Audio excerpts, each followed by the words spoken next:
اعوذ باللہ من الشیطان الرجیم بسم اللہ الرحمن الرحیم۔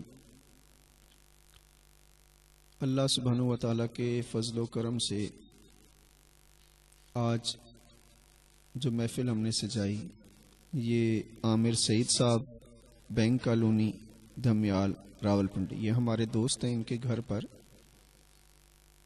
ذکر فکر کی محفل سجائی گئی، درود شریف کی محفل سجائی گئی، لیکن جن باتوں کا ہمیں وہاں جا کر اندازہ ہوا وہ آپ کے گوش گزار کر دیتے ہیں کہ آپ یہ دیکھ رہے ہیں کہ مرد حضرات جو ہیں یہ دھوپ میں نماز پڑھ رہے ہیں اور انہوں نے مردوں کے لیے چھت پہ بندوبست کیا، جبکہ خواتین کے لیے نیچے فرسٹ فلور پر کمروں کے اندر۔ تو بڑی حیرت کی بات ہوئی کہ جب میں نیچے گیا لیڈیز روم میں لیڈیز سے ملنے کے لیے تو اتنی ٹھنڈی تھی جیسے وہ فریزر ہوتے ہیں، اور جب پوچھا گیا تو پتہ لگا کہ اس محلے میں تو سوئی گیس ہی نہیں ہے۔ تو یہ حکومتیں کیا کر رہی ہیں؟ صبح سے لے کر شام تک آج تقریباً کچھ 66 برس اس پاکستان کو گزر گئے، اور ہر حکومت آتی ہے چلی جاتی ہے، اپنے اپنے وعدے کرتی رہتی ہے، جبکہ جو سیاست جو لفظ ہے اسلامی نقطہ نگاہ کے مطابق سیاست کا مطلب ہوتا ہے لوگوں کے کام آنا، لوگوں کے کاموں کا خیال رکھنا، یعنی لوگوں کو کسی بھی قسم کی کوئی مشکل نہیں ہونی چاہیے، یہ سیاست تھی اسلامی نقطہ نگاہ کے مطابق۔ اب ایک تو اسلام ہے یا نہیں یہ آپ بہتر جانتے ہیں۔ یہ جو نظارہ آپ دیکھ رہے ہیں یہ آبادی کا ہے، اس پوری آبادی میں کہیں کہیں سوئی گیس ملے گی اور کہیں نہیں ملے گی۔ ایسا بھی کیوں ہے کہ کسی کو ملی اور کسی کو نہیں ملی؟ تو کیا کنیکشن دینے میں مسئلہ ہے، کنیکشن لینے میں مسئلہ ہے؟ اور تقریباً سارے لوگ بڑے جوش اور جذبے کے ساتھ الیکشن میں حصہ لیتے ہیں۔ جب ان کو حکومتیں مل جاتی ہیں، منسٹریاں مل جاتی ہیں، تو جیسے جو minister for water and power, بجلی اور پانی کے جو وزیر ہیں، انہوں نے پچھلے سال 2009 میں یہ کہا تھا کہ دسمبر میں بجلی کی لوڈ شیڈنگ ختم ہو جائے گی، جبکہ یہ دسمبر 2010 جا رہا ہے، سردی کا سیزن ہے، نہ بجلی ہے نہ سوئی گیس ہے۔ What's the wrong with the people of government?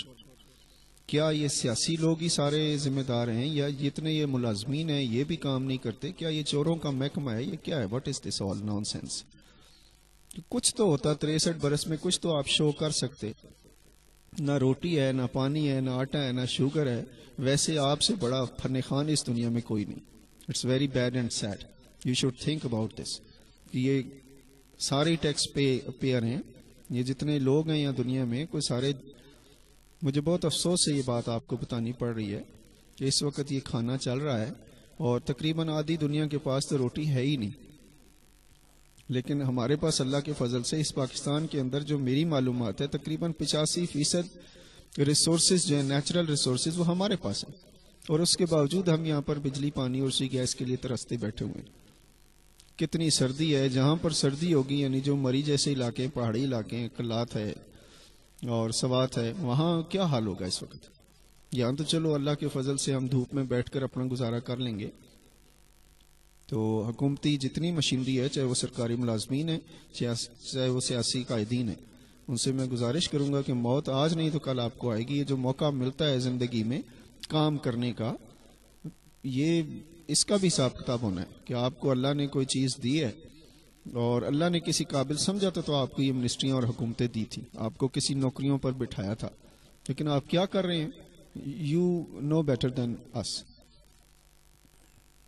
میں آپ سے گزارش کروں گا کہ جو لوگ ملازمین ہیں اپنی ڈیوٹیوں کو صحیح طریقے سے سر انجام دیں، اور یہ جو بجلی کی اور سوئی گیس کی لوڈ شیڈنگ ہے یہ فوری طور پہ ختم کی جائے۔ جو بھی اس کا ذمہ دار ہے وہ اس ذمہ داری کو اچھے طریقے سے نبھائے اور اپنا وقت ضائع نہ کرے، چونکہ آج نہیں تو کل آپ مریں گے، اس کا حساب کتاب ہونا ہے سارا۔ اگر ایک وضو کرتے ہوئے پانی کوئی شخص ضائع کرتا ہے تو اس کا بھی حساب کتاب ہوگا، اسے پوچھا جائے گا۔ تو آپ لوگ کیسے اپنے آپ کو غیر ذمہ دار سمجھتے ہیں کہ آپ سے کوئی پوچھ گچھ نہیں ہوگی اور آپ اسی طرح آئیں گے دنیا میں نوکریاں کریں گے اور وزارتیں چلائیں گے اور چلے جائیں گے اور کوئی پوچھے گا نہیں؟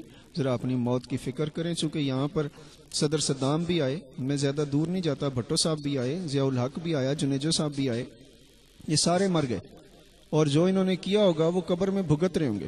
تو اب چونکہ قبر کا حال اللہ ہی آپ کو دکھانا چاہے تو دکھا سکتا ہے، تو آپ اپنی فکر کریں. بے نظیر صاحب آئیں، انہوں نے یعنی ایک ہی حکومت جو ہے وہ 30 سال حکومت کرتی رہی وقت کے ساتھ ساتھ، اور لیکن ملک میں کوئی خوشحالی نظر نہیں آتی، جبکہ آپ اتنے اچھے وہ ہوتے، اتنے اچھے بادشاہ ہوتے کہ لوگوں کی ضرورتوں کا خیال رکھتے، ان کی جو بیسک ایمینٹیز ہے وہ ان تک پہنچاتے. آپ سدا بیٹھے رہتے، بادشاہ بنے رہتے، کرتے رہتے اپنی زندگی کے کام. لیکن مجھے بہت افسوس ہے کہ آپ کو اللہ نے موقع بھی دیا، آپ کو بادشاہ بھی بنایا، صدر پاکستان بنایا، کسی کو وزیر بنایا، کسی کو وزیر اعظم بنایا. اور میں حیرت سے یہ بات ضرور کرتا ہوں کہ یہ جو اس وقت پیپلز پارٹی کے پرائم منسٹر صاحب ہیں، یہ تو خود پیروں فقیروں کے مطلب ماننے والے ہیں. تو کیا پیر فقیر اس طرح کے ہوتے تھے کہ جو مطلب سخاوت، کیا ایسی سخاوت کرتے تھے کہ ایک عہدے پر بیٹھ کر بھی لوگ ان سے مطلب خوش نہیں ہیں؟ جبکہ وہ جو بندہ ہے یعنی بری امام سرکار ہیں، وہ تو کسی حکومت میں نہیں تھے، داتا صاحب تو کوئی حکومت کے بندے نہیں تھے، لیکن جو ان کے در پہ جاتا تھا اور ان کی جھولیاں بھر دی جاتی تھی. آپ کو تو اللہ نے یہ موقع دیا تھا کہ آپ کچھ غریبوں کا خیال رکھے. تو I humbly request all the responsible people to think about this, کہ آج نہیں تو کل یہ سب آنی جانی دنیا ہے. آج اس پریشانی سے عوام دو چار ہے، کل آپ بھی ہوں گے. Thank you very much, take care. بہت شکریہ. السلام علیکم ورحمۃ اللہ وبرکاتہ.